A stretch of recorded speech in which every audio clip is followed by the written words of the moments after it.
সিঙ্গাপুরে কেমন আছেন মির্জা আব্বাস? ত্রয়োদশ জাতীয় সংসদ অধিবেশন চলছে। সংসদ হয়ে উঠেছে প্রাণবন্ত। গেল নির্বাচনে আলোচিত ঢাকা ৮ আসন থেকে এমপি নির্বাচিত হয়েছেন মির্জা আব্বাস। তবে এখন পর্যন্ত অধিবেশনে যোগ দিতে পারেননি তিনি। অসুস্থ হয়ে সিঙ্গাপুরের হাসপাতালে তিনি। অনুসারী ভক্ত ও সাধারণ মানুষের প্রশ্ন, কেমন আছেন মির্জা আব্বাস? উন্নত চিকিৎসার জন্য বিএনপির স্থায়ী কমিটির সদস্য ও সাবেক মন্ত্রী মির্জা আব্বাসকে এয়ার অ্যাম্বুলেন্সে গেল ১৫ই মার্চ নেওয়া হয় সিঙ্গাপুরে। ভর্তি করা হয় সিঙ্গাপুর ন্যাশনাল ইউনিভার্সিটি হসপিটালে।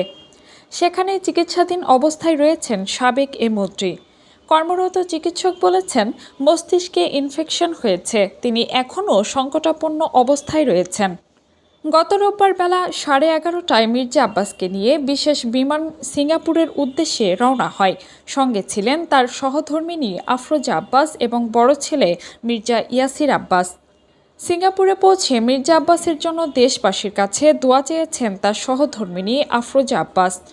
তিনি বলেন, চিকিৎসকদের নিবিড় পর্যবেক্ষণে রাখা হয়েছে মির্জা আব্বাসকে। এখনও সাড়া মিলছে না। আমরা আল্লাহর উপর ভরসা করছি। রাজধানীর এভারকেয়ার হাসপাতালে চিকিৎসাধীন অবস্থায় গেল শুক্রবার মস্তিষ্কে অস্ত্রোপচারের পর মির্জা আব্বাসকে নিবিড় পর্যবেক্ষণে রাখা হয়। পরদিন তার মস্তিষ্কের সিটি স্ক্যান করা হয়। এর আগে ১৩ই মার্চ ইফতারে পানি পান করার সময় হঠাৎ জ্ঞান হারিয়ে ফেলেন মির্জা আব্বাস। রাতেই তাকে এভারকেয়ার হাসপাতালে ভর্তি করা হয়। পরে সিটি স্ক্যানের রিপোর্ট জটিলতা ধরা পড়লে দ্রুত একটি ভার্চুয়াল মেডিকেল বোর্ড বসে এবং অস্ত্রোপচারের সিদ্ধান্ত নেয়। কাজী মিম, আপন দেশ, ঢাকা।